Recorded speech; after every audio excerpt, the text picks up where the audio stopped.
No creo que hayan unas palabras que más nos aterroricen que escuchar al final de nuestra vida o al final de nuestra historia: apartaos de mí porque nunca los conocí. Yo creo que la expresión o esa frase bíblica que causa cierta incomodidad en la vida de aquellos que llevan años sirviéndole al Señor o que llevan años en el Evangelio, pero que su vida no se encuentra del todo bien. El peligro de llegar hasta el final de nuestra vida y que se nos diga: nunca los conocí. Y cuando la palabra y cuando el Señor nos habla acerca de este escenario y nos presenta la situación, incomoda y como que de cierta manera nos estremece, porque presenta el escenario de alguien que predicó, alguien que enseñó, alguien que sirvió dentro de la congregación o alguien que de alguna manera impartió la palabra, pero que su vida no estaba de acuerdo a lo que hablaba, a lo que expresaba o a lo que enseñaba. Y son palabras como estas que yo creo que dentro de la Escritura, dentro de la palabra del Señor, podemos encontrar y que yo creo que nos sirven como una alerta, como un sonido de alerta en el que nos están pidiendo que despertemos a la realidad que estamos viviendo cuando nuestra vida espiritual no se encuentra de la mejor forma, y todos en algún momento enfrentamos o vivimos algún tipo de experiencia o algún escenario parecido a este, y que entiendo que Dios permite para que podamos despertar, porque obvio, Dios no tiene el deseo de que perezcamos, Dios no tiene el deseo de que nos perdamos, Él tiene el deseo de que vengamos al arrepentimiento y que vengamos a vivir una vida que a Él agrada, o sea, una vida de santidad, una vida de vivir apartados para el Señor. Y esta experiencia la tuve en los años de mi adolescencia. Me siento raro cada vez que digo esto, ya que estoy por 30 años de edad. Wow. Anyways, en los años de mi adolescencia, cuando apenas tenía unos 16, 17 años, recuerdo encontrarme en un momento de mi vida en el que espiritualmente no me encontraba de la mejor forma, y nunca me perdía un servicio, nunca me perdía una campaña, nunca me perdía una vigilia, ni un ayuno, ni un culto de oración, y tampoco me perdía los cultos de niños. O sea, me encontraba literalmente en cada uno de los servicios de la congregación, y si no había servicio nos inventábamos un servicio. Pero el hecho de que me encontrara tan envuelto en cada uno de los servicios no significaba que mi vida espiritual se encontraba del todo bien. O sea, me encontraba en la rutina de la vida cristiana, me encontraba en la monotonía de la vida cristiana, y yo creo que aquí hay un peligro bien fuerte. Yo creo que aquí hay un peligro en el que si no despertamos a tiempo y si no nos damos cuenta, lamentablemente podemos pasar años de nuestra vida estancados en el mismo lugar, caminando hacia atrás o sencillamente muriéndonos en este lugar, en el momento en el que la vida cristiana como que se nos hace ya una vida monótona, como que hoy es domingo, pues hoy tengo que ir a la iglesia, hoy es martes, pues hoy hay culto, y el día que llegue el día del culto y yo no vaya a la iglesia me siento incompleto porque no fui a la iglesia. Pero no vamos a la iglesia porque es día de culto, o sea, no vamos a congregarnos porque es día de servicio, lo hacemos porque deseamos pasar tiempo con Dios, no porque hoy es el día que se separó para el servicio. O sea, esa no es la razón por la que el domingo o el martes o el viernes o el sábado, cual sea el día de la semana que tú te congregues, no porque sea tal día en específico, es porque tú te congregas. O sea, tú te congregas porque tú entiendes de que tú necesitas de Dios y tú quieres estar con Él y tú quieres pasar tiempo con Él. Pero yo me encontraba en este momento de mi vida en el que estaba literalmente envuelto en la monotonía, en la rutina cristiana sin compromiso. Y es aquí donde está la diferencia, porque puedes encontrarte dentro de todos los servicios de la congregación comprometido con Dios, ¿Cómo? Puedes encontrarte dentro de todos los servicios y todas las actividades de la congregación, pero vivir sin compromiso, o sea, vivir literalmente a cierta distancia del Señor, a cierta distancia de lo que se te demanda y lo que Dios exige de tu vida, porque no quieres literalmente entregarte por completo. Por lo que me encontraba dentro de esa etapa y esa faceta de mi vida. Ahora, el peligro de esto es que entonces caemos en una decadencia espiritual, porque como ya todo es por rutina y no es por compromiso, ya porque todo es por costumbre y no por compromiso, la vida espiritual literalmente comienza a decaer y perdemos el tiempo de intimidad, perdemos el tiempo de búsqueda, perdemos el tiempo de devocional diario y literalmente ese era el momento en el que me encontraba, ese era el escenario en el que me había colocado yo mismo, no nada, porque yo creo que uno de nuestros problemas más grandes es comenzar a buscar culpables de lo que estamos viviendo. O sea, mi vida espiritual está decayendo porque mis pastores no me enseñan la palabra. Mi vida espiritual está decayendo porque nadie me ayuda en la oración y en el ayuno. Mi vida espiritual está decayendo porque el predicador, después de que yo estuve 15 minutos parado frente al altar, no me impuso las manos. Entonces, se nos hace tan fácil buscar un culpable y echarle la culpa a alguien más o a algo más en vez de responsabilizarnos. O sea, es más fácil buscar un culpable que responsabilizarnos, y por causa de esto es que entonces nuestra vida espiritual continúa decayendo porque no nos responsabilizamos por nuestra propia vida espiritual. Y como hemos hablado en diferentes ocasiones, tu vida espiritual no depende de que alguien más te imponga la mano. Tu vida espiritual no depende de que alguien más te diga así, te dice el Señor. Tu vida espiritual no depende de un mensaje que se te predique todos los domingos. ¿Sabes de qué depende? De que tú intimes con el Señor, de que tú pases tiempo con Él, de que le busques en la palabra o a través de la oración, en el ayuno, en la vigilia, de que tu vida espiritual va a crecer a la medida en que tú vivas cerca del Señor. Pero en aquel entonces yo no me encontraba de esta manera. Y note que ministraba a través de la música, ministraba a través de la palabra, ministraba con el grupo de jóvenes y me encontraba literalmente ocupado en los quehaceres de la congregación, en los quehaceres de la iglesia, pero me encontraba distante del Dios de la iglesia. Y es aquí donde encontramos el mayor de los peligros, encontrarnos tan envueltos en la obra del Señor sin encontrarnos trabajando con el Señor de la obra.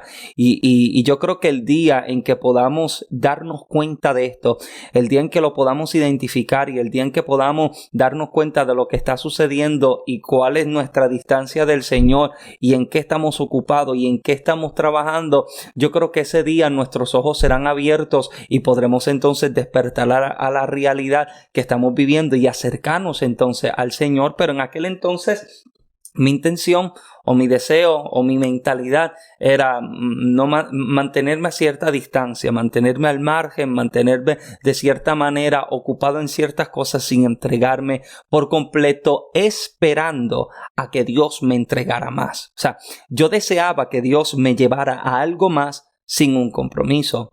Yo quería que Dios me levantara y que me colocara en una mayor altura ministerial sin el compromiso que se requiere para esa altura ministerial. Y yo creo que me parece un poco ilógico que esperemos posiciones ministeriales sin comprender lo que se demanda y se exige dentro de esa posición. Quiero la altura del ministerio sin el precio del ministerio. Quiero la altura del ministerio sin el proceso del ministerio. Quiero la gloria sin la historia que se esconde detrás de ella. Y es imposible que pueda suceder. O sea, no se te puede confiar un mayor peso de gloria si no has atravesado el proceso de resistencia, de dolor y de prueba que se necesita para preparar el escenario y el espacio para recibir entonces esa gloria. Por lo que recuerdo que esta noche en específica voy a la cama. Y mientras estoy para acostarme a dormir, no sé qué tenía el día siguiente, pero si no me equivoco acababa de llegar de un servicio y me arrodillo frente a la cama, ¿sabes? En la oración rutinaria, sí. No era una oración porque quería hablar con Dios antes de dormir, era la oración de por si acaso me sucede algo, pues tengo la conciencia limpia de que oré. O sea, voy a arrodillarme porque me dijeron que tengo que orar antes de dormir, que no me puedo acostar a dormir sin orar, pero no lo estoy haciendo porque quiero pasar tiempo con Dios, lo estoy haciendo por costumbre. Y yo quiero que puedas identificar esto en tu vida un momento y que puedas identificarte conmigo y que puedas colocarte en esta posición de que, o sea, ¿por qué hacemos lo que hacemos? ¿Cuál es la razón o cuál es la intención detrás de lo que estamos haciendo ahora, en el momento? Mi intención no era intimar con Dios, no era pasar tiempo con Dios, no era conversar con Dios, era hacer la oración rutinaria de todas las noches, las mismas palabras, las mismas expresiones, la misma oración que me había memorizado, solo que esta vez fue diferente, porque cuando me arrodillé frente a la cama y comienzo a expresarle al Señor que me cuide, que me ayude, perdona mis pecados hoy, y le estoy expresando al Señor la misma oración de siempre, esta vez terminé la oración de una manera muy distinta. Escuche bien, terminé la oración de una forma bien distinta, porque mientras estoy arrodillado, de pronto me llegó esta expresión a mi mente y sencillamente se la expresé al Señor. Estas palabras llegaron a mi mente de momento sin haber pensado, literalmente sin haber pensado en este tipo de temática, posiblemente en la semana ni en el día, pero al momento me llegaron y así se las expresé al Señor. Terminé mi oración preguntándole al Señor: si mi vida termina hoy, si muero hoy, si mi corazón deja de latir, le pregunté al Señor: ¿a dónde terminará a morar mi alma? Si mi vida hoy termina, ¿dónde paso mi eternidad? Pero recuerdo que dejé la oración ahí. No me senté a esperar, no me quedé arrodillado esperando contestación. Sencillamente le pregunté al Señor: ¿qué sucederá con mi alma? Me levanté. Recuerdo que yo dormía en una cama litera, yo dormía en la cama de arriba, mi hermano menor dormía en la cama de abajo, así que me levanté, me trepé y me subí en la cama y me acosté.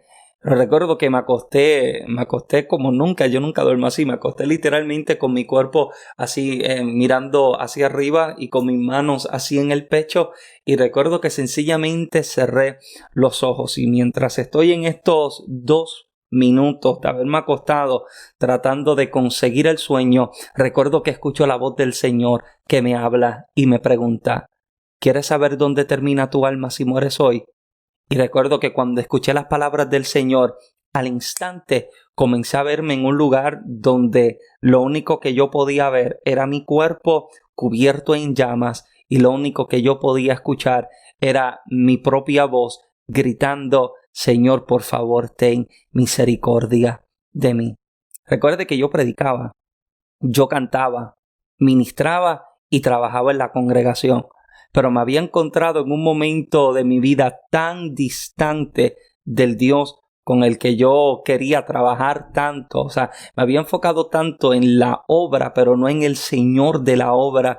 Y mi vida espiritual había decaído a tal punto en que no buscaba al Señor como debía, no oraba como debía, no pasaba tiempo con Él como debía. Y mi vida, o sea, habían situaciones sucediendo, habían cosas que yo sabía que de alguna manera me estaban alejando del Señor, de alguna manera me estaban distanciando de Él. Y lo único que escuché del Señor fue preguntarme: ¿quieres saber? Este es tu destino final. Ahora, recuerdo que cuando sucedió aquello, que me vi y que me escuché, me tiré deprisa de mi cama y caí al suelo postrado, llorando, solamente pidiéndole al Señor: ten misericordia de mí, Señor, por favor. Perdóname, Señor, por favor. Ayúdame. Ahora, te pregunto entonces a ti, en este episodio: si tu vida termina hoy, ¿a dónde termina a morar tu alma? Si tu vida hoy culmina a tus 20 y pico de años de edad, en tu adolescencia, de tus 15, 16, 14, 13 años, o posiblemente te encuentras ya con 50, 60 o 70 años y llevas años sirviéndole al Señor, porque la verdad es que esto no es solamente para aquellos que se encuentran en la adolescencia, esto es para todo el que se encuentra dentro de la vida cristiana. Si tu vida termina y culmina hoy, ¿a dónde termina a morar tu alma? ¿Estás seguro de que tu alma morará toda la eternidad con el Señor, o morará entonces en una perdición eterna, en un tormento eterno. Y escuche bien, la intención de este episodio no es asustarte. O sea, yo no creo en el evangelio del terror, en el evangelio de miedo que convence a la gente a acercarse al Señor solo por miedo, porque la realidad es, como decía quien fue mi pastor durante unos 8 años, siempre decía: el que se convierte por miedo, cuando el miedo se le va, se aparta del Señor. Mi intención no es asustarte, mi intención es hacerte crear conciencia. Tú que sabes que Dios te ha hablado una palabra, tú que sabes que de alguna manera Dios quiere hacer algo contigo, y posiblemente hoy me estás viendo o me estás escuchando y posiblemente te encuentras dentro de la iglesia, o a lo mejor te encuentras lejos, te encuentras distante del Señor. Pero la pregunta es: ¿dónde termina a morar tu alma? Recuerde que la intención de Dios y el deseo de Dios no es que tú perezcas. El deseo de Dios no es que pases una eternidad en un tormento eterno. No, el deseo del Señor es que tú pases una eternidad con Él. Entonces, pregúntate tú mismo en este día, pregúntate tú mismo hoy: ¿dónde termina a morar mi alma si todo culmina hoy? Si todo termina hoy, ¿a dónde termino? ¿Dónde voy a pasar mi eternidad? Si te encuentras con que toda tu vida está bien y tú dices: Michael, yo estoy seguro de mi vida espiritual, yo estoy seguro de que estoy haciendo las cosas bien, yo estoy seguro de que estoy agradando a Dios como se debe, pues mira, gloria a Dios y te aplaudo, pero también te recuerde que vele, que tenga cuidado, el que esté firme, que piense que no caiga. O sea, que vele, que tenga cuidado, que esté apercibido y que no ignoremos las maquinaciones del enemigo. Gloria a Dios, pero vela por tu vida. Pero si tú te encuentras con que tú dices: Michael, yo no estoy bien, Michael, yo sé que mi vida está lejos del Señor, pero hoy Michael, yo quiero arreglarme. Esto es fácil, amado, esto es fácil. La palabra de Dios dice que con el corazón se cree, pero con la boca se confiesa para salvación. Y yo quisiera que si hoy tú dices: Michael, yo quiero comenzar de nuevo, yo quiero que mi vida agrade a Dios, porque yo le amo y porque Él me amó primero, tan solo repite esta oración conmigo. Una oración de labios, o sea, de labios hacia afuera también, pero también de tu corazón hacia afuera, que tus labios lo expresen. Una oración audible. Declárale al Señor: Padre, en el nombre de Jesús, yo reconozco mis pecados, yo te pido que tú me perdones, yo reconozco mi necesidad de ti. Yo confieso todos mis pecados y hoy yo confieso y acepto a Jesús como mi Señor y Salvador. Lávame con la sangre de Jesucristo y te pido que tú escribas mi nombre en el libro de la vida y que por favor no lo borres. Séllame con tu Espíritu Santo y ayúdame a serte fiel. En el nombre de Jesús te doy la bienvenida si has hecho esta oración y te felicito. Recuerda que el deseo de Dios para tu vida es completamente de bien. Como dijo el profeta, Dios tiene pensamientos de bien y no de mal, pensamientos de bien y no de calamidad. Dios tiene pensamientos de bien para tu vida, para tu casa, para tu familia, para tu matrimonio, y Él quiere completar la obra que ha comenzado en tu vida, y es por eso que te insiste de tantas maneras. El libro de los Hebreos dice que hablando Dios de tantas formas, de tantas maneras, y Dios, deseando llamar tu atención, lo hizo entonces a través de este episodio, para que entonces pudiese escuchar el sonido de alerta y pudieses entonces identificar qué es lo que necesita corregirse, que necesita arreglarse, para entonces entrar en una vida que agrada a Dios. Así que, amado, si este episodio ha sido de bendición a tu vida, esto es fácil, lo puedes enviar a tu grupo de amigos, de jóvenes, de líderes, de predicadores, para que también puedan ser bendecidos con este material. Este episodio que están escuchando a través del podcast lo puedes ver también en video en YouTube. En YouTube tenemos este video presente. Los que están aquí viéndome en YouTube ahora mismo también pueden buscar el podcast en todas las plataformas digitales digitales como Spotify, Apple Podcasts, Google Podcasts, Breaker, Pocket Cast, entre otros. En todas las plataformas digitales se encuentra el podcast En los zapatos del evangelista. A mí me encuentran en todas las redes sociales de Facebook e Instagram como Michael Santiago y en YouTube aquí como Michael en Génesis. Y si no te has suscrito, te invito a que también puedas suscribirte, a que actives la campana de notificaciones para que también seas parte de los proyectos que estamos dando inicio en este 2021. En Amazon pueden encontrar todos los libros del ministerio. En los zapatos del evangelista, Toma tu lecho y anda, hágase tu voluntad y tú puedes hacerlo. Ya en este 2021 viene el 5º libro de camino. Ya pronto estaremos haciendo el anuncio oficial del libro que entiendo que ha de ser de bendición a esta generación. Así que gracias por ser parte de este ministerio. Gracias por ser parte de los proyectos. Y yo pido a Dios, amado, yo pido a Dios que te bendiga con lo mejor, que te bendiga con las mejores de las porciones. Mi nombre es Michael Santiago. Muchas bendiciones.